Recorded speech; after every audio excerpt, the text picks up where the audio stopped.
Good morning, everyone, and welcome to Harm Reduction 2023, where we're racing against time. Time and images of a clock and an hourglass have featured prominently in our communications, and for good reasons. This remains an urgent and timely matter. Today, we're going to take you back to the beginning. We're going to explain that harm reduction isn't only about people using drugs. Babies yet to be born, young children, and youth are all impacted by the substance use crisis happening across the country. When drug use disrupts the family, children often suffer the greatest impact. Today, we know and understand that we need to start at the very beginning.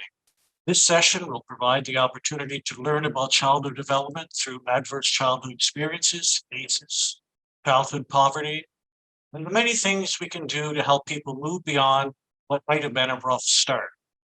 Our focus on babies and youth is intended to challenge you to think differently about the impact that substance use has on children and their families. Well, let's get started. I'd like to call on Todd Ross, the Indigenous Advisor at St. John's campus of the University of New Brunswick, to offer a land acknowledgement. Good morning. Nin Wabanakwat Nidishnakaz Megizi Nin Dodum Duck Lake Onjaba Nokimis. I introduced myself as Wabanakwat, my spirit name. I am Eagle Clan and my grandmother is from Duck Lake. I'm Red River Métis. I'd like to begin by acknowledging that we're gathering virtually today on the traditional lands of the Wabanaki people, the Bezuka Makati, the Mi'kmaq, and the Wolastoqiyik. Manakwest, what is traditionally this area is called, which is now known as St. John, is where these three communities meet. And I've lit some sage this morning very lightly because I have a smoke alarm just above me, but I've lit some sage this morning to start us off. Sage is a cleansing medicine that we use, and I thought it would be appropriate to light some sage today to start us off in a good way, and also to remind us that these lands that we're gathering on are also treaty lands, that we all have a responsibility to treaty.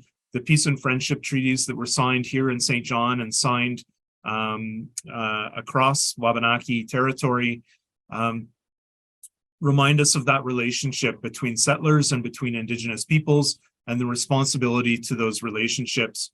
In particular, when we talk about harm reduction, the introduction of culture, the access to culture as a way of healing, as a way of wellness, and something that we need to work on here in Manakwest, as there's very little access to Indigenous culture, to Wabanaki culture.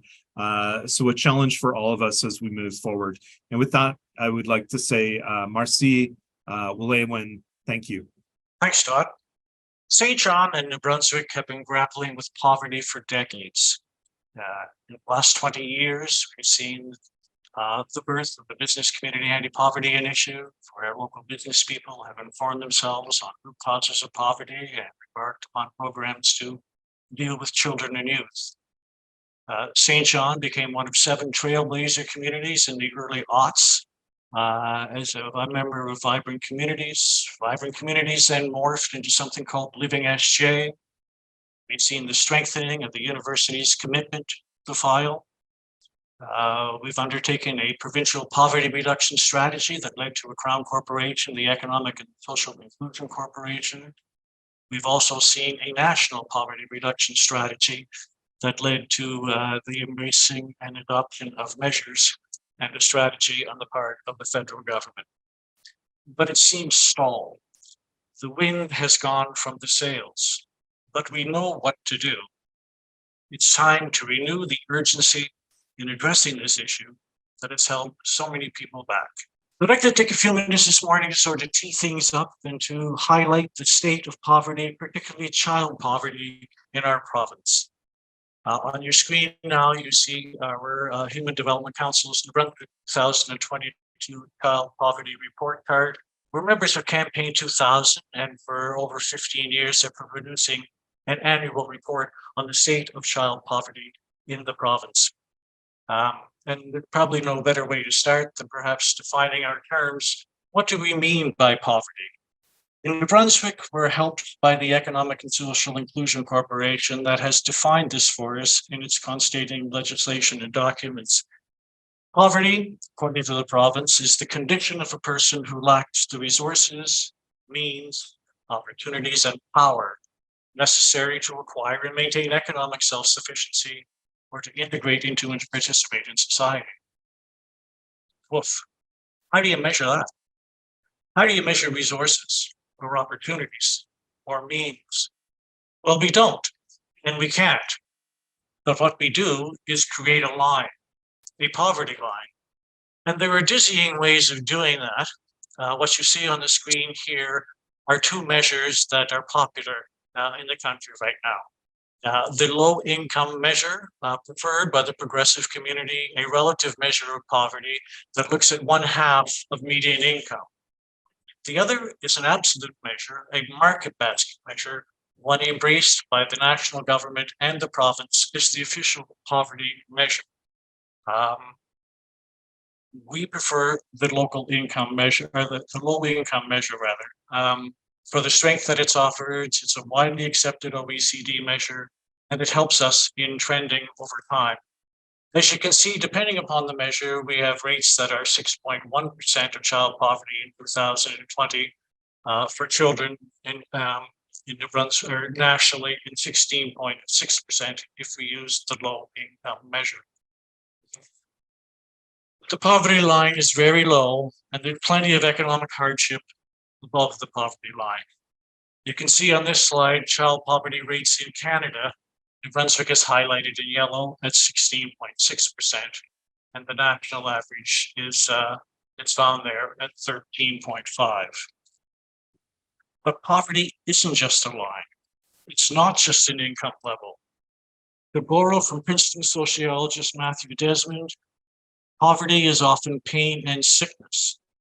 It's living in degraded housing. It's the fear of eviction. It is eviction and the homelessness. It's getting roughed up by the police sometimes. It's schools that are bursting at the seams. It's neighborhoods where everyone around you is also struggling. It's death. Death come early, death come often. So poverty isn't a lie. It's been described as a tight knot of agonies and humiliations and social problems, and this is experienced by millions of Canadians in one of the richest countries in the world. 23,000 children were living in families with incomes below the low income measure in 2020. You'll notice that's a steep decline from the year before, but there are reasons for that, and we'll describe them shortly. What is the face of child poverty in New Brunswick? Well, 38% of children in families with one parent are living in poverty. Nearly 1 in 5 children under the age of 6 live in poverty in New Brunswick. 1 in 3 racialized children live in poverty in New Brunswick, and nearly 1 in 4 Indigenous children are living in families with incomes below the low income measure. If we look at the distribution of poverty in the province, we can see rates that are rather shocking and alarming. Up north in Campbellton, for instance, the child poverty rate in 2020 was 26.1%. Bathurst was shortly behind at 25%. And then if you move to the southern part of the province in St. John, we can see an overall a child poverty rate rather of 23.8%.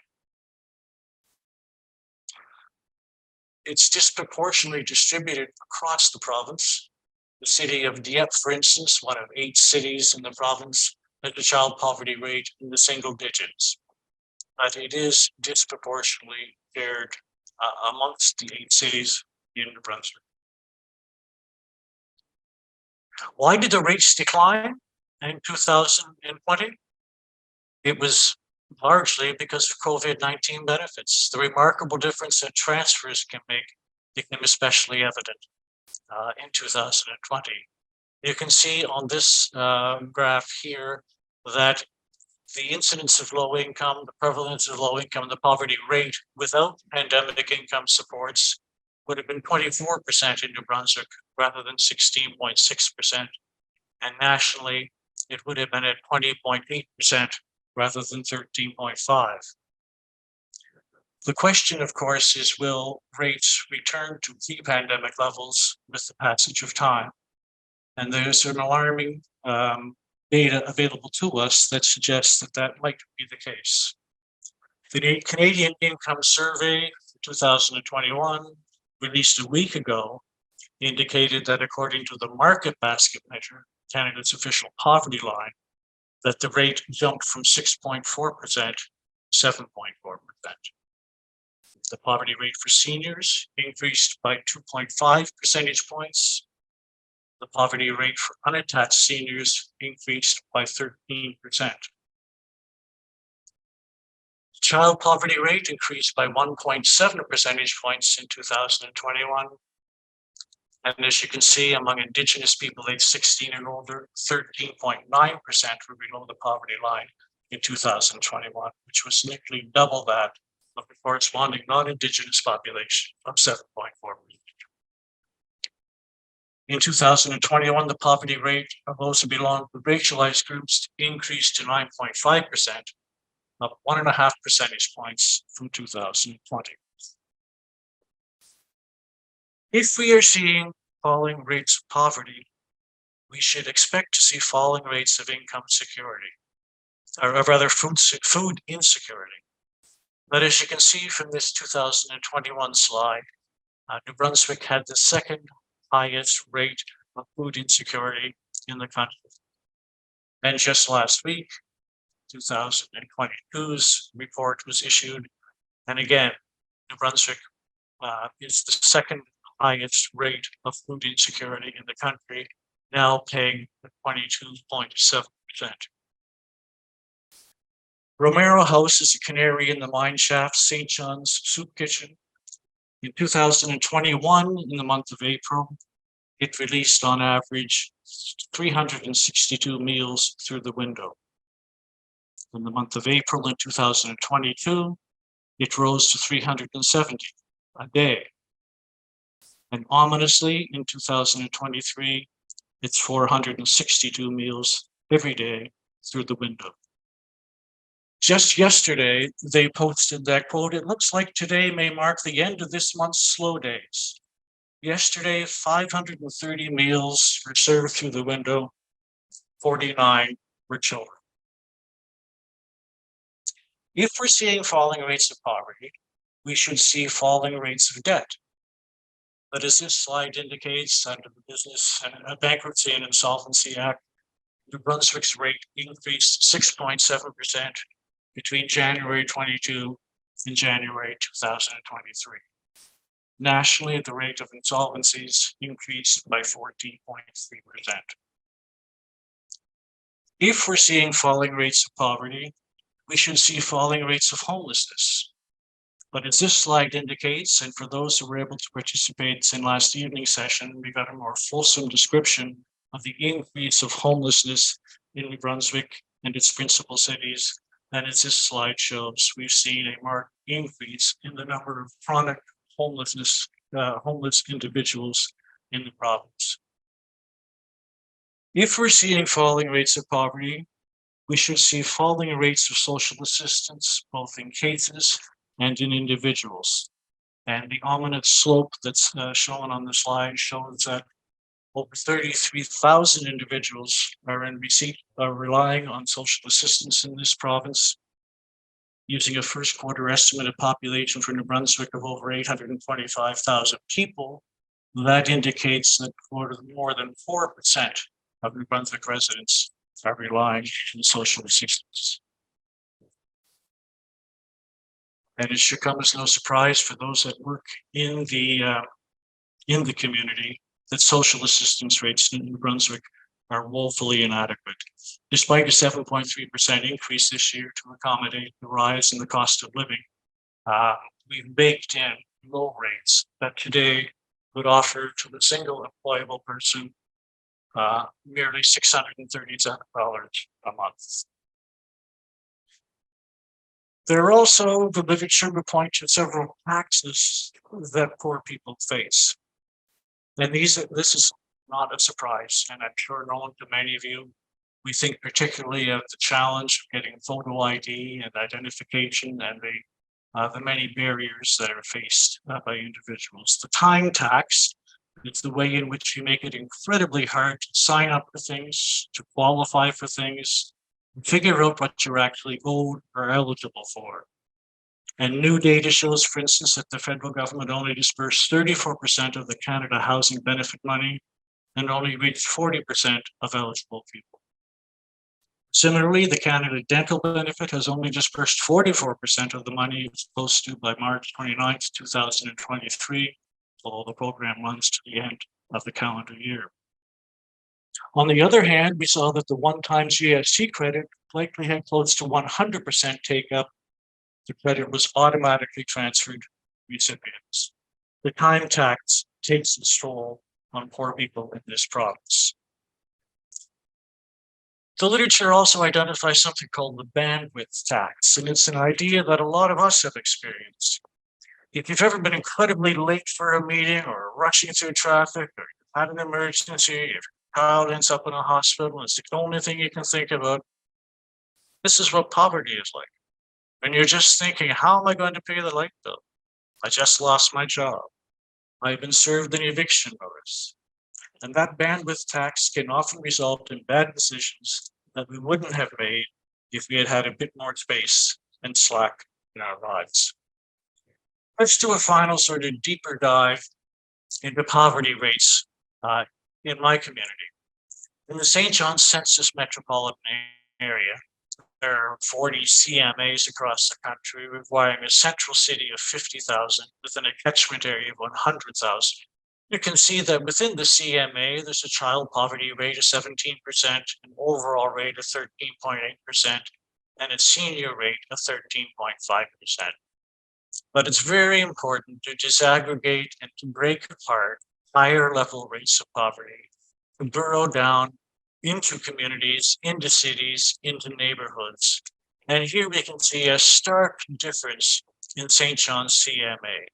Unlike the CMA in Moncton, which includes Riverview, Dieppe, and Moncton, or in Fredericton, which includes the central city and the villages, smaller communities that surround it, we have a stark difference in rates explained solely by geography.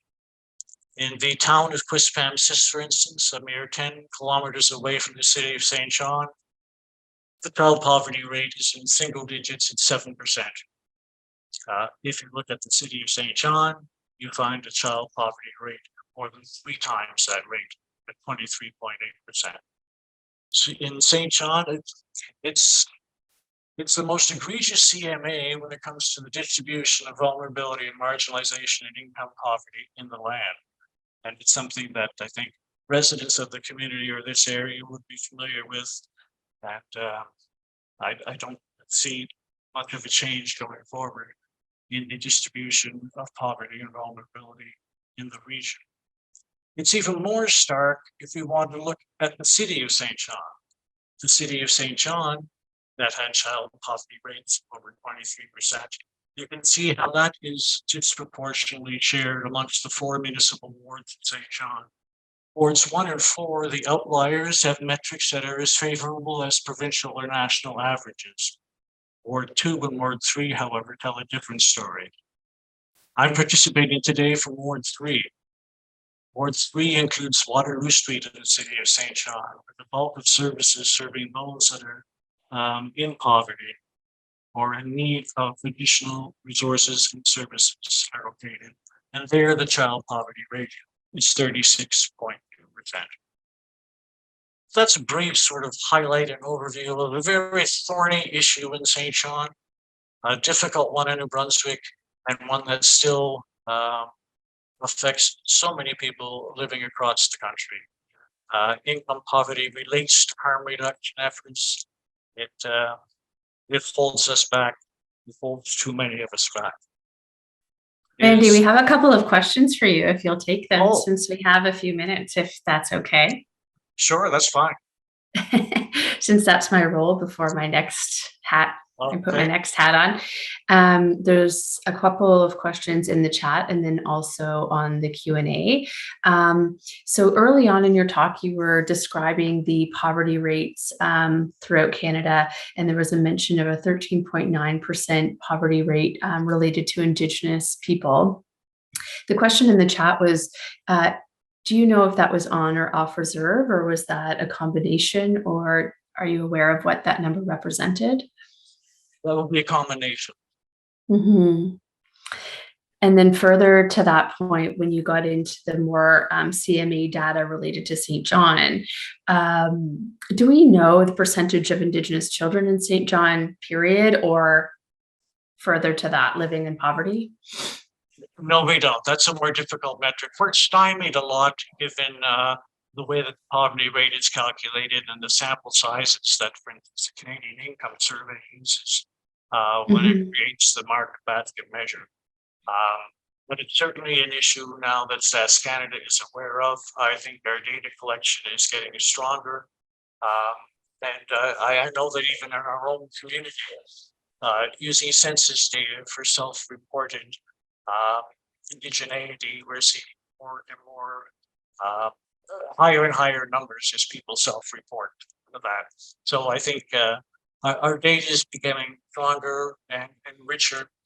One of the problems with the market basket measure as an official poverty line is that it does not include people living on reserves, nor does it include data from the Northwest Territories. So as I said earlier, the more progressive community prefers the low income measure because it relies on tax filer data, which is a survey actually of the entire population of tax filers. Wonderful, thank you. Could you also just define unattached senior? Unattached senior would be only one senior in the family, a single senior, unattached. Okay. And we have a question from Shmuel, and pardon me if I'm not pronouncing that properly. What, according to you, Randy, needs to be the role of state and municipal authorities in harm reduction in poor and low socioeconomic groups in the population? Well, that question about municipalities is a very good one. We live in a strange country where we have a federal government that has the fiscal capacity, provincial governments that have the jurisdiction, and municipalities that have to live with the consequences and try to make a difference. Brunswick is unique amongst provinces with the rather meager role that municipalities play officially in serving vulnerable populations. Since equal opportunity in the 60s, when our county system of government was dismantled, Fredericton walked in and assumed responsibility for health and education and justice and welfare. And that then led to the mantra that services to property are the responsibilities of cities, services to people are the responsibility of the province. But that, of course, blurs. The level of knowledge of civics is not that high. And I think the average citizen is thinking, I really don't care which level of government is responsible. What are we doing about it? An interesting thing that we'll be looking closely here at the Human Development Council is the creation of regional service districts across the province. There are 12 RSCs, and the three principal ones that contain the three major cities now have authority under amendments to the Local Governance Act to deal with issues like homelessness or like social inclusion, however elastic they want that particular term to be. But RSCs may well be dealing with some of these social issues, which raises a host of questions, whether in fact regions can tackle what are predominantly central city problems. Within the CMA and St. John, clearly the bulk of vulnerable and marginalized residents are in the central city. And the same would apply to Moncton and to Frederick. So whether this is an effort to attach suburban tax base to central city problems, or whether this is going to be an effort that will lead to enhanced local government's response to some of these issues remains to be seen. We'll want to make sure that we don't return to the days of equal opportunity, where the level and quality of service that you get depends upon where you live. I think we all agree that an equitable approach to income poverty and vulnerability rests with province-wide programs and an effort to equalize services and benefits for vulnerable individuals. Thank you, Randy. And just in our last minute, maybe timely given the previous question, David Hickey, who's one of our municipal councillors, asks, Randy, do you expect poverty rates in particular in Ward 3 to rise back to standard levels with no COVID benefits left? And just before you answer that, Randy, because I think we'll have to move on, there's a couple questions about the data, and I think I can point them to the Human Development Council website, where you have lovely infographics that can answer a lot of the questions in regards to like some of the numbers, and then your slides have been shared with the group. So I'll leave you with that, with David's question, and then let you take back the agenda. Sure, thank you. That's a very timely question. I think there's a growing concern across the country that without increased income supports, that there's a strong likelihood that we'll have rates that will restore themselves to pre-pandemic levels. I think COVID taught us a number of things, and it seems that we've lost an opportunity to put into place, into practice what we learned, and that is when you put more money in the hands of people and families, you raise them above the poverty line, you provide more choices and more options to them. I mean, even in Ward 3 that David represents, you could almost see a bounce to people's step when there were income support programs that put more money in their hands. They were able to eat more nutritiously. They were able to not worry over rent increases so much. They were able to exercise more agency and have more options available to them. So in the absence of a guaranteed livable income that I know the municipality of St. John and Fredericton and Moncton and communities up north have embraced and encouraged senior levels of government to introduce, in the absence of that, then there is a strong likelihood. When I sort of ran through debt or food insecurity, or homelessness, all of these things you would expect with plummeting poverty rates that you would see. So we have some warnings there. We have some canaries in the mine shaft that are suggesting that without further interventions, without more income support programs, we will see a restoration of the rather shameful levels of income poverty that we experienced pre-pandemic. So that having been said, and thank you, Sarah, for that shout out about our website, I would encourage anybody that wants to pursue these matters more in greater depth to visit our website. We also have an online, on-time, real-time dashboard of homelessness throughout the province, which will be updating that with HIFIS and shelter use, and trying to use community data to inform not only politicians like David and others, but to inform the general public as to the state of the conditions that sadly many people in St. John and throughout the province are facing.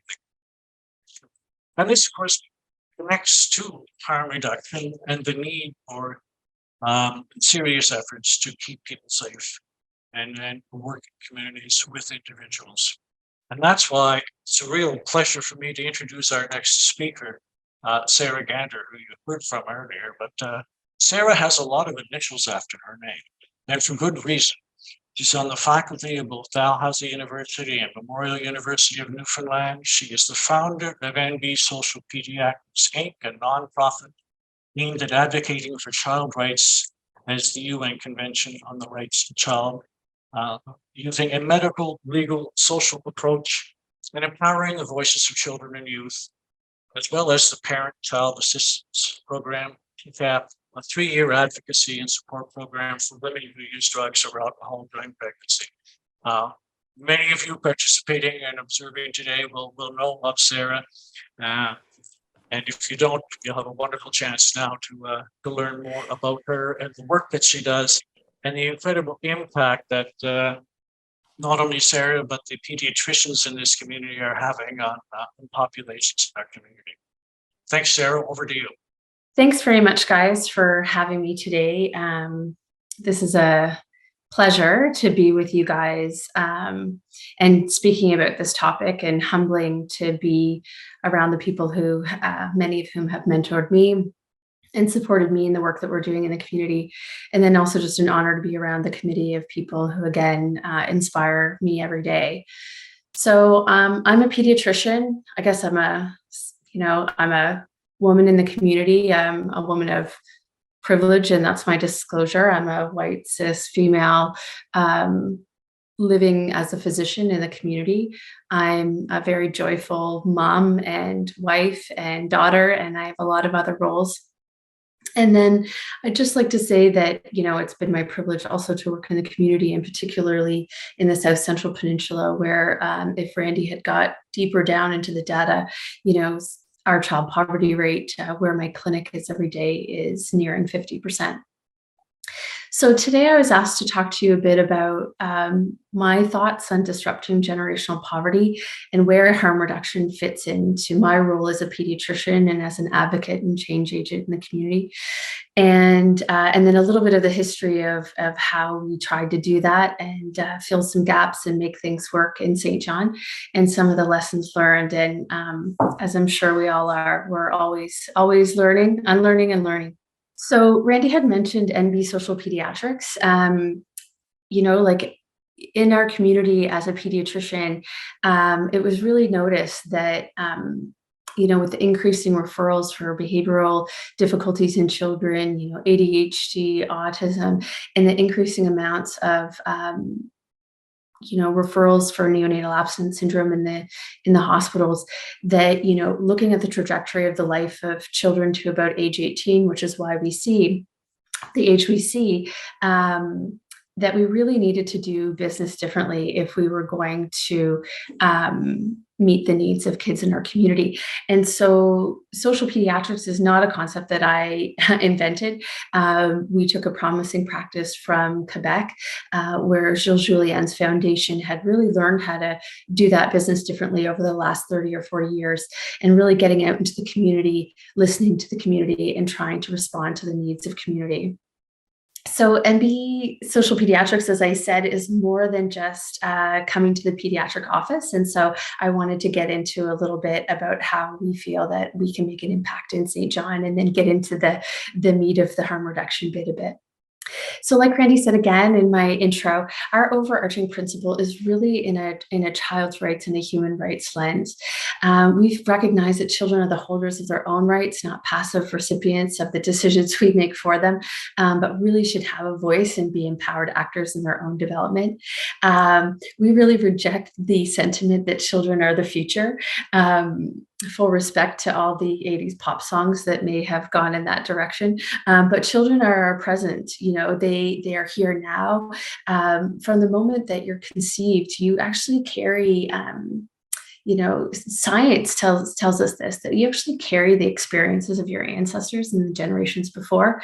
Of course, Indigenous populations have known this since the dawn of time. And then we're really appreciating how traumas and adverse childhood experiences really actually fundamentally change the DNA of kids, and how generations move forward. And so I think if we're going to build healthy communities, which is really, one of our major aims, it's about disrupting the adversity and really supporting people. And of course, we feel that upholding their rights really actually helps to prevent the accumulation of adverse childhood experiences and mitigate those as we move forward. So on the off chance that there's somebody out there who hasn't heard about the ACEs, and I'm not trying to shame you, but it is a big conversation lately. I encourage you to read about it, Google TED Talks on it, read some lay literature, some scientific literature on it. But we talked about it last night at our mixer. We had a really nice ACEs presentation by two members of our community. who are very well versed in the therapeutic community and working with people who have had a lot of adversity. And I just wanted to take it for a little bit of a longer walk, because I think what the ACEs in the 90s they looked at sort of 10 fundamental common adversities that were linked to later outcomes, whether it be physical health, mental health, or just really, early, something as simple as just, did you die earlier? And really tied those together. And for the first time, we were having the conversation about how early life experiences can shape your future.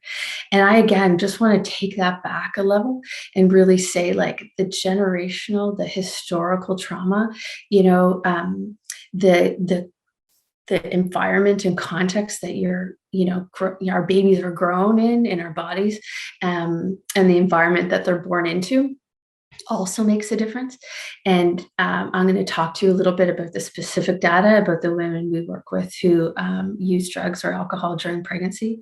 The other thing that ACEs doesn't talk about is the racialization, is, the context of war and, refugees and the macro and microaggressions of our folks.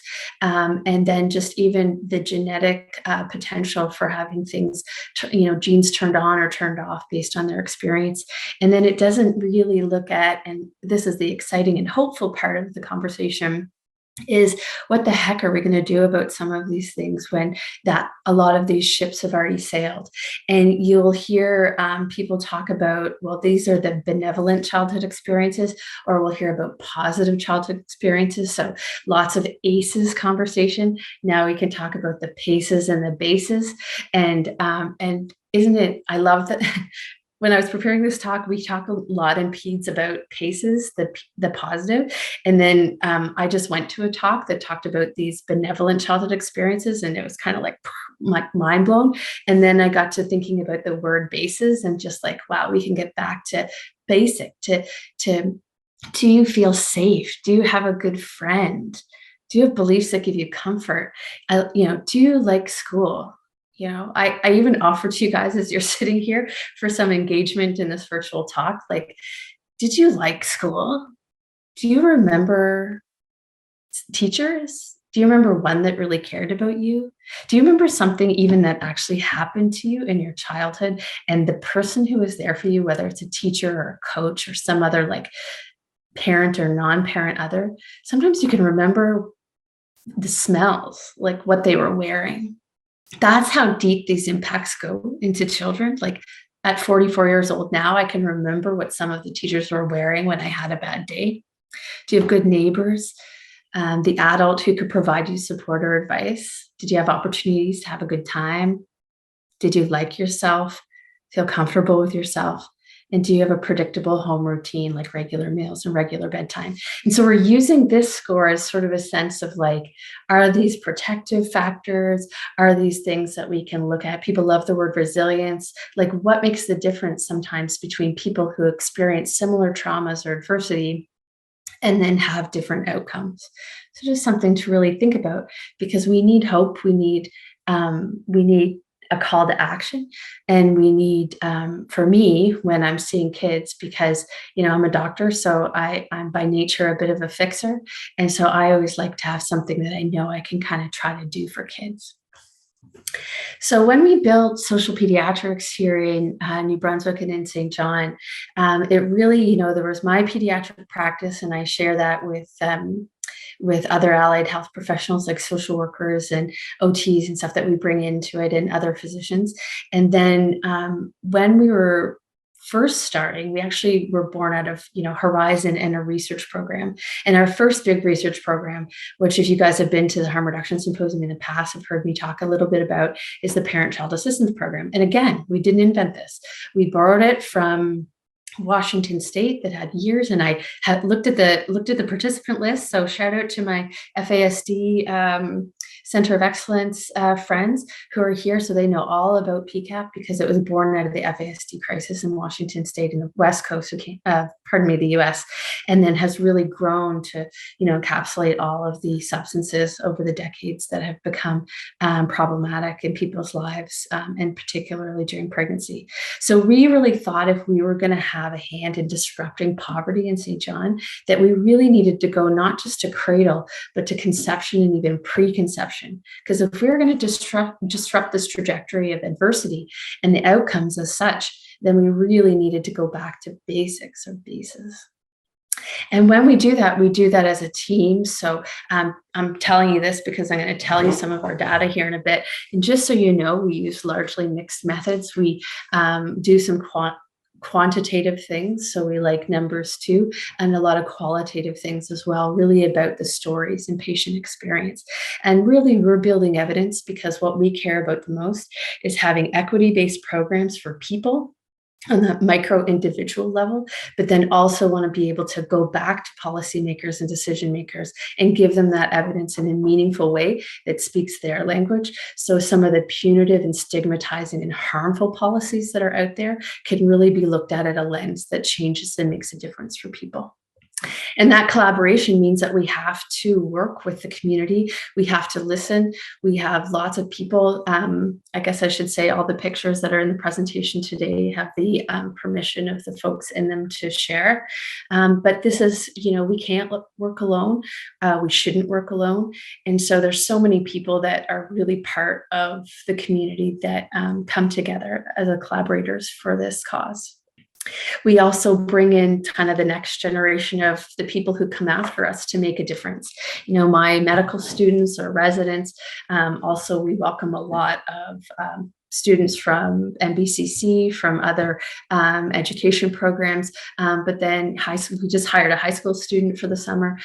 So really trying to look into the community too. Some parents are doing a lot of volunteer work, really trying to look at what comes after us too, and set an example for the future of the people who will be doing this work. And like I said, really looking at advocacy on an individual level and also a systemic level. So back to the Parent-Child Assistance Program. So I mentioned that this was a research program that started because the government at the time was looking for innovations that would disrupt intergenerational poverty. And we looked at the Parent-Child Assistance Program as an opportunity to bring a promising practice and make it our own here in St. John. And so the mission of the Parent-Child Assistance Program is to support and empower birthing people and families impacted by substance use. We envision a community where people who experience substance use are empowered to have healthy pregnancies and families. And the goals are really, our mantra of harm reduction, which is meeting them where they are, setting goals together, and guiding them where they want to go based on the goals that they set. And a lot of that is helping connect clients to services that already exist and are in the community, and really creating that safe, supportive place for our clients. Day in, day out, I was seeing as a pediatrician, babies being born to birthing people who, during those moments, we're having their babies, and it's really quite just physiologic how the look on a mom's face. And I'll use the word mom here, but, we're trying to use this inclusive term of birthing people. Not all of our clients identify as women.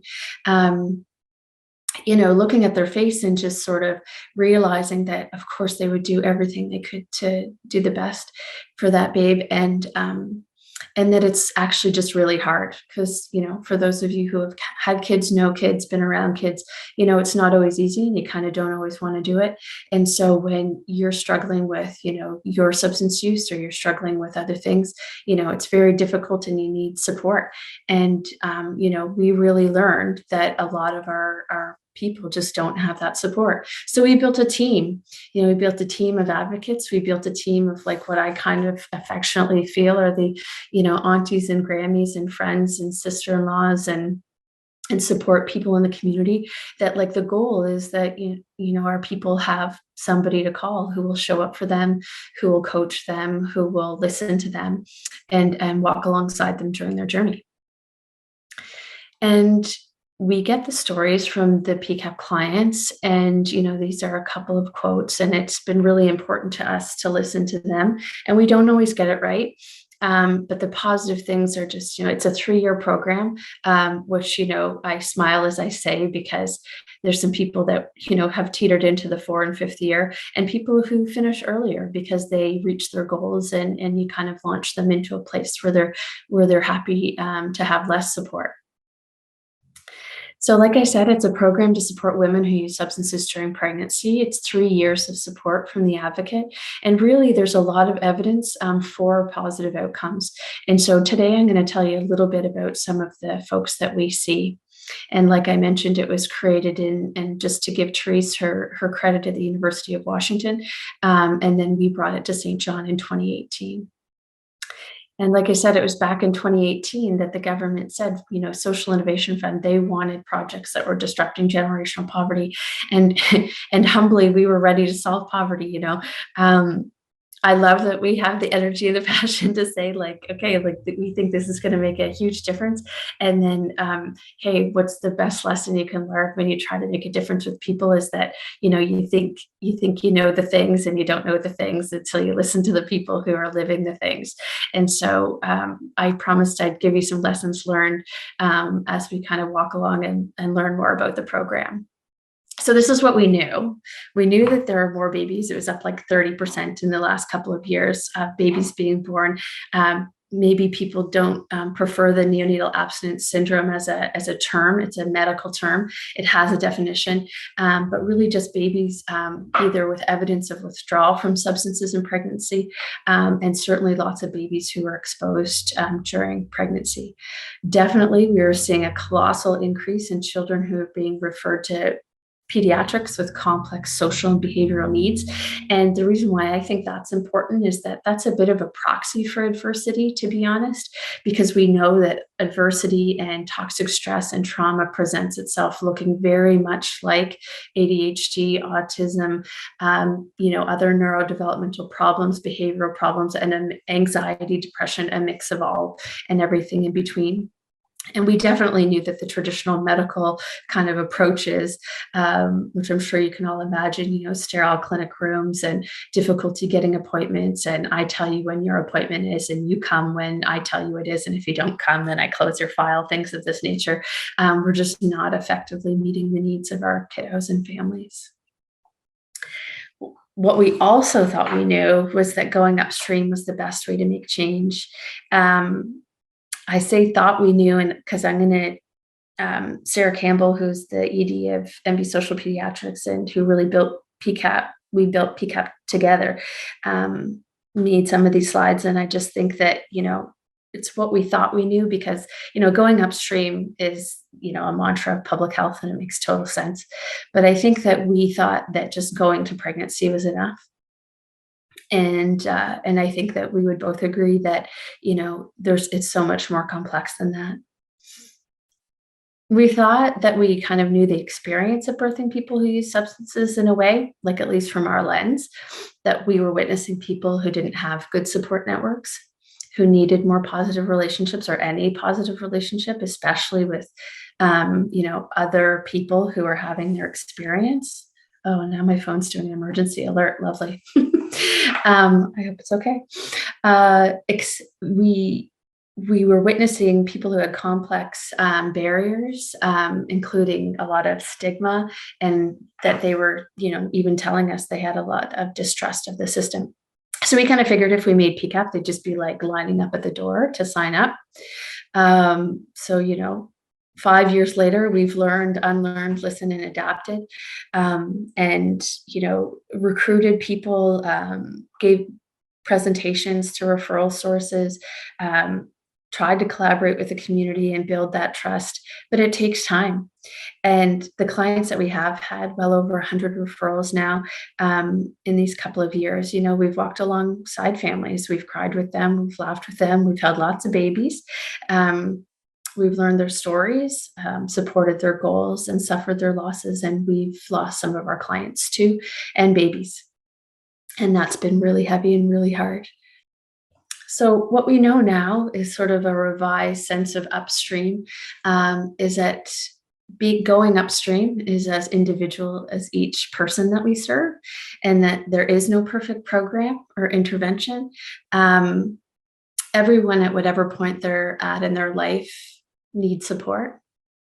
And every time we have an opportunity to connect or interact with somebody is upstream, because there's always a next phase to their life. We're talking about children today. Randy didn't focus on those numbers of seniors, but that's a huge focus in our community as well, or should be. And that even if you're interacting with somebody who, is at a stage of their life where perhaps they're thinking of having a pregnancy or being a parent, or maybe it wasn't planned, whatever interaction you're having with them at that time, you're about as upstream as you can get for that baby that might happen, or that baby that's going to happen. So all of those upstream opportunities can happen at different times. Any one of us that has the capacity and will to demonstrate kindness, compassion, and empathy is the best intervention in that moment. And that's really hard to recreate. It's really hard to call a pilot project. It's really hard to write a grant for that.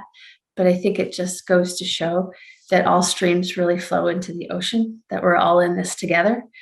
And so everyone you encounter is an opportunity to go upstream. And every time they encounter us, it's an opportunity to be upstream from whatever outcome or consequence that we're hoping to prevent. I'm sure you're faced with the thoughts at times that people feel a bit too far gone. You can't imagine turning them around, or it just feels really, really hard. I just would offer as sort of a take home from this presentation that you could actually be going as upstream as possible at that moment for their children. So let me tell you about our PCAP people. So a little bit of a client profile. So when I mentioned that we've had over 100 referrals, not all of those people stay around.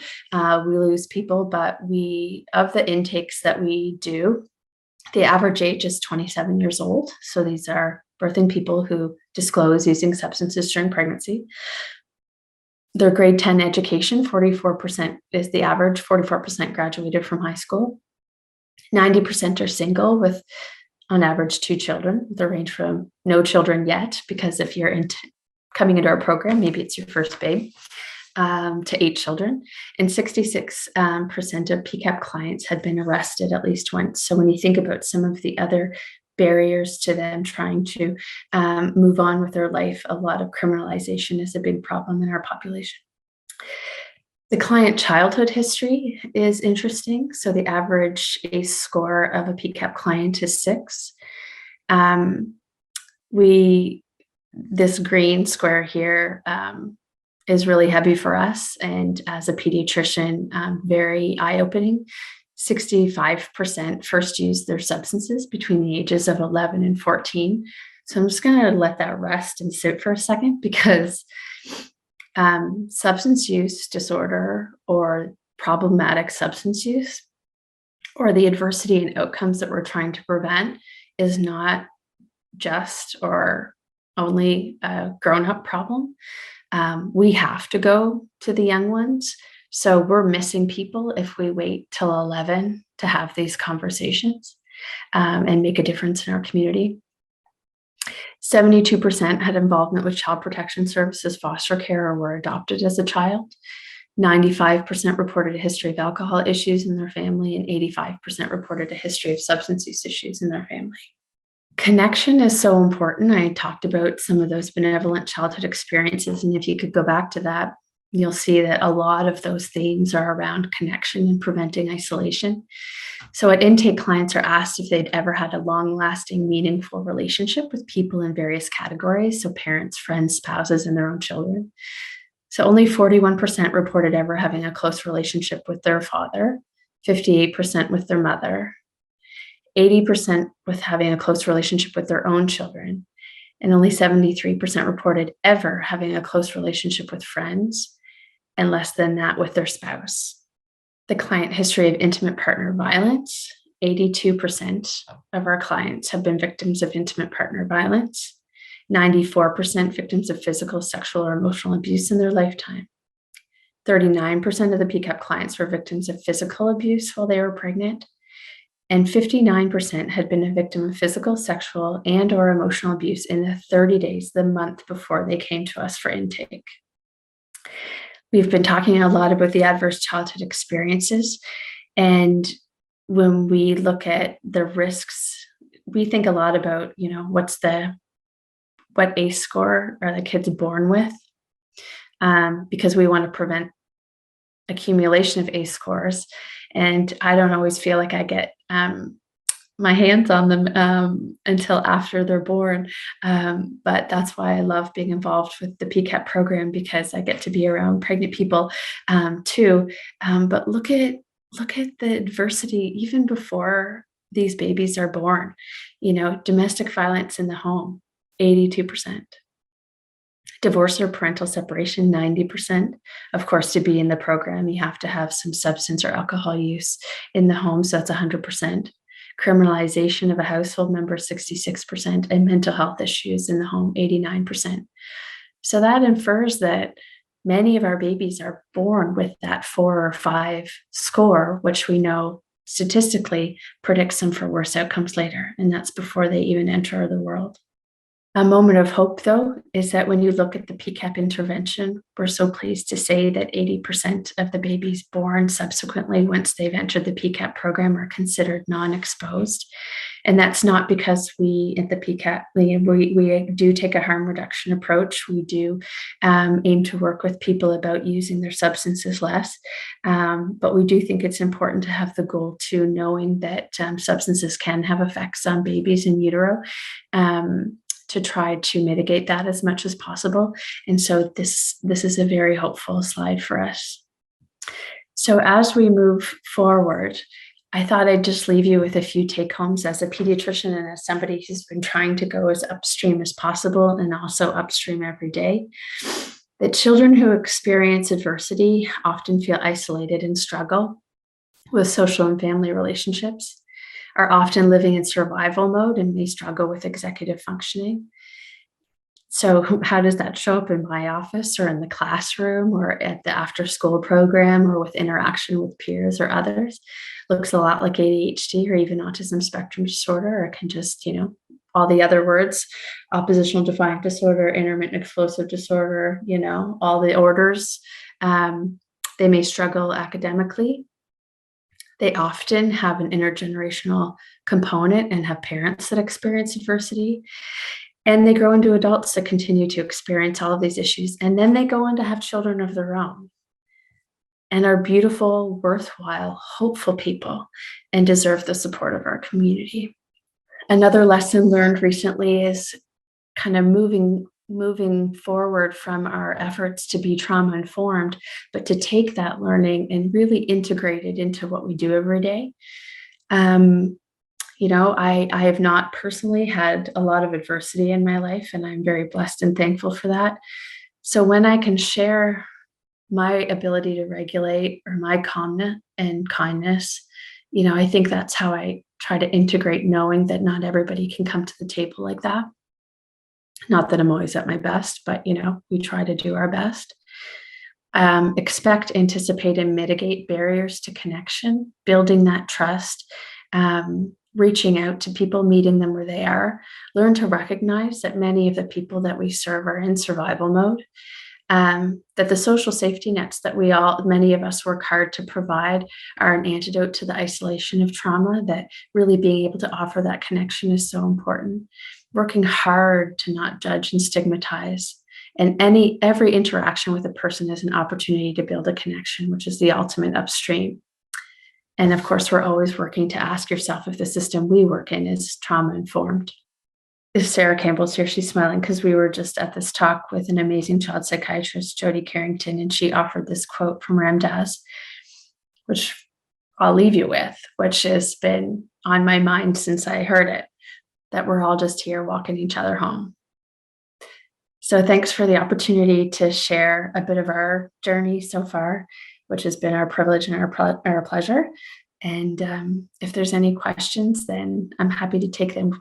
And hopefully I'll be able to come back over the years and share more data and more outcomes as we crunch it all. Thanks very much. Thanks for all that. There are lots of observations in the chat about epigenetics, methylation of genes, and things that you helped sort of introduce us with. But one question in particular was asked, and Why do you feel there is a discrepancy when it comes to relationships between father and mother, the father-mother relationship? I think the data showed 41% versus 58. Do you have an explanation for the difference? Well, I guess if you'll just permit me the just kind of gender difference discomfort there. I mean, a lot of the patients that I see, generally speaking, those lone parent families, it would be less so that they would have encounters with their father. You know, many are living with their mother, so I could see how the connection with the father would be less. Not that, you know, it's quantity over quality. You know, you can have a very meaningful relationship with a guardian or a parent or a non-parent other and not be living with them or see them all the time. But then I think there's just a fundamental sort of evolution difference or like some sort of natural difference about the person who birthed you. And I think we know that in some of the data and literature around just kind of who you go to. It's kind of just a fundamental fact that generally speaking, there's a nurturing piece, and the relationship with the person who birthed you is just, you know, I think you're drawn to them a bit more. Uh, Another one, if you're up for it, and Yep. we were asked to ask you, can you speak a bit about incorporating BCES research and what some of the challenges and benefits are? Yeah, so I didn't get into what we're doing at the Pop Center with my practice, but you know, if I take it kind of longitudinally, a lot of the parent-child assistance program children end up in my practice, whether it be the siblings, because we're always connecting the other family members to services. So either I see the siblings as a patient, or I get the babies after they're born or whatnot if there's concerns. So then it's kind of like, well, what are we doing to mitigate the adversity that they've already experienced? What are we doing to try to prevent them from accumulating more adversity? And then, you know, so when I make a treatment plan, this is where it diverges from how I was trained traditionally in medicine, where you're like, okay, you know, here's your diagnosis of ADHD and here's your prescription of Concerta, and you should really see a counselor as well, and, you know, eat your vegetables and get a good night's sleep. And like, if you don't do that, then you're like non-compliant and like, you know, maybe don't come back. But it's not that bad, but sometimes it is. And maybe people are nodding. So it's really taking it kind of a bit further than that and saying, okay, well, what are your strengths? You know, we love to be strengths-based. Many harm reduction programs are, because, you know, too much attention is focused on like the bad things people are doing. Like, what are the good things that you're doing? What do you like to do? What really lights your fire? What, you know, and so sometimes it's the guitar, you know, and so the way we incorporate a benevolent or positive childhood experience is like some of the early kids that I first saw when I was trying to develop this style were kids in group homes who were like sitting around all day. They had nothing to do. They were on abbreviated days at school. They just kind of felt like crap all the time. And, you know, and you ask them, you know, what do you like to do? And they say, well, I really want to play guitar. And so then, you know, you put a post out on Facebook and you say, does anybody have a guitar to give? And, you know, one of my friends says, yeah, sure. And a little amp, and you bring it over to the group home. And, you know, the next appointment they come back and they play a Johnny Cash song. And you're like, well, damn, okay. And they have a smile on their face. And it's, you know, and that happens often. Like, that's not a unicorn moment. Like, the other thing, I'm in love with this Dr. Jody person now. I'm fangirling on her big time. She talks about how a coach said it's amazing how fast you can get a kid to skate if you know the name of their dog. Like, sometimes we just have to ask people. Or like, she talks about Jesse Thistle. You guys will know all about that story, right? Jesse Thistle and From the Ashes, and how he didn't eat for 8 months on the street. He didn't even hear somebody say his name. And so somebody finally says to him, like, what's your name? And he says, Jesse. And he hadn't heard anybody speak his name in 8 months. So just these gestures where you're, you know, and that's the calmness and kindness, is that when you really are loving on people, you can ask them about their life. You can, you know, help support. Like, I can go to a school and I can try to like bring us all together. So we're trying to all work for the child and the family. And so then maybe that experience is better. So I'm not, you know, the fixer of all the things, but it's getting out of our comfort zone. It's that courage over comfort. It's like, let's get your butt out of your chair and like, let's get together and figure out how we're going to come together on this, kid. Is that too much? Did I go on a rant? I forgot where I was. No, that's a great answer. I know that there are a number of folks listening and watching that represent the community nonprofit sort of sector, and it's so encouraging to hear programs like the ones that you've introduced and the impact that they're having and just the rigor that you're bringing to the file. But there's always a nagging question, I think, in our minds of sustainability. And can you speak to that? Are you satisfied that this program is embedded sufficiently that that you'll have a shelf life that can make a difference in the community on an ongoing basis? Oh gosh, I think none of us ever feel safe when you're at the mercy of, governments changing and different political pulls and appeals and all the things. Strategically, we've always believed that it's important to have a bit of a, mixed eggs in your basket in terms of funding and sustainability. I guess I look at it as a couple of different ways. Like sustainability can mean money, right? And it can just mean like it takes money to pay people to do things and to help them with things. And money's kind of the easy part in a way, like it's just math. And we can pitch this to anybody and tell a really good story, but I see like Julia Woodall's comment there about the challenges of the research. It's like you're doing research about people, and so then we've got to tell the stories and we've got to tell the numbers, because I have to speak the language of people who write the checks. And for a lot of government people, that's like, does this have a return on investment? Are we saving money? You keep a kid out of foster care because you've been able to create a support network for that person to live safely with their guardians, or you keep somebody out of jail that doesn't need to be in jail because they were just stealing to like have their basic human needs met, or because they're muling something for somebody else. It pays for the program in spades. So I feel like the money from a sustainability standpoint is a no-brainer. But yeah, no, we have to go back to the table every year, every 2 years, every 3 years. And so does Washington. And they've been at it for 30 years with beautiful evidence. So you're just like, why, God, why do we have to keep going back to the table? And it's just because it's this, I don't know, there must be fear or uncertainty on that side of things, but then the other prong of it is the sustainability of our people. Like, it's heavy work. How do you not burn out? Like, everybody who shows up to the harm reduction table is burning a really bright flame. But a lot of our flames are dim these days and, even burnt out. And you just sort of say, well, I know you had a flame, so there's hope. But the sustainability is also, how do we take care of our people so we're not a flash in the pan and we can like show up day after day? Because I worry about that too. So that's, again, a long answer, but wouldn't I love for somebody to say, like, here's an endowment that pays for this till the end of time? And so maybe it's rooted in like the need for accountability, to show up and have to prove your worth every couple of years. So we're up for that challenge, is why that's the easy side. And so then and Sarah Campbell spends a lot of time thinking, okay, but how do we keep everybody's flame going so they can show up every 2 or 3 years to fight the good fight? Thanks for that. I think that's some comfort to all of us to sort of struggle with the idea of going.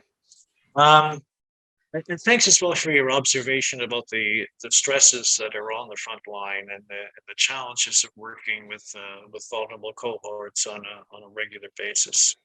I know you folks haven't been around for a long time, but I'd be interested over the life of social pediatrics if there are any trends that you can see emerging, or if there are any, what's the state of the population you're seeking to serve in the community? Do you find more demand? Do you find more entrenched problems? Is it layered? Is there anything over that short time that you guys have been around that you can point to as a trend? Well, I was, I guess a couple of things. One is that pediatric referrals and patients with behavioral problems and psychosocial complexities are more complex than I've ever seen in my career. So this is my 15th year as a pediatrician in St. John. And maybe my head was in the sand, or I was like self-selecting for like easier cases, because of course we were behind a lot of like armor to get to pediatrics. And now that I'm kind of more in the community, I'm, you're getting a bit of that reach. We can always do better. But it's so complex. I guess one trend that people will talk about, like parenting and parent support as being the problem. Like it's easy for people to say, oh, kids with behavioral problems, and the problem is the parenting and the parents and blah, blah, blah. And maybe that's true to an extent, because there's modeling and there's like influence, and of course, but I also think one of the things I've noticed is that the community is really, the people in the South Central Peninsula in particular, and like I see the kids in the West Side and the North End, and we go to Graham and Ann for clinics, we go to Sussex, we go to Charlotte County, people are really showing up for kids, because they're just, parents again shouldn't be doing it alone, And so I think we're starting to realize, this is my hopeful trend, I think we're starting to realize that we should not be doing it alone.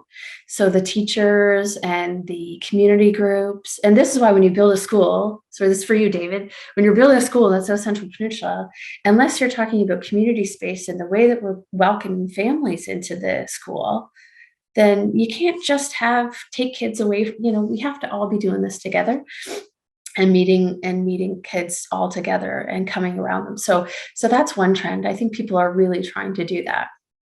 And the other, I have about half my patients probably are raised by grandparents. So, if any of you are grandparents out there and shudder at the thought of raising kids a second time, raise a kid a second time who has all of these neurological complexities because they've had a lot of adversity, it's very, very difficult. And then my friends, like the newcomers to St. John, is my experience, have a complexity that we just weren't even ready for. We didn't even, how do you help somebody who's been shot 5 times and now has chronic pain, like at a walk-in clinic? Like, this is what we're up against. So there's some big, serious, complex problems that need some solutions. And I think it's figure outable, but we've got to come together. Nice comment. Thank you. And that's probably a good time for us to sort of pause and reflect a bit on what you were able to offer us, and to get ready for a session that will follow a break, where we'll hear from Emily Bogachon on the Mum Stop to Harm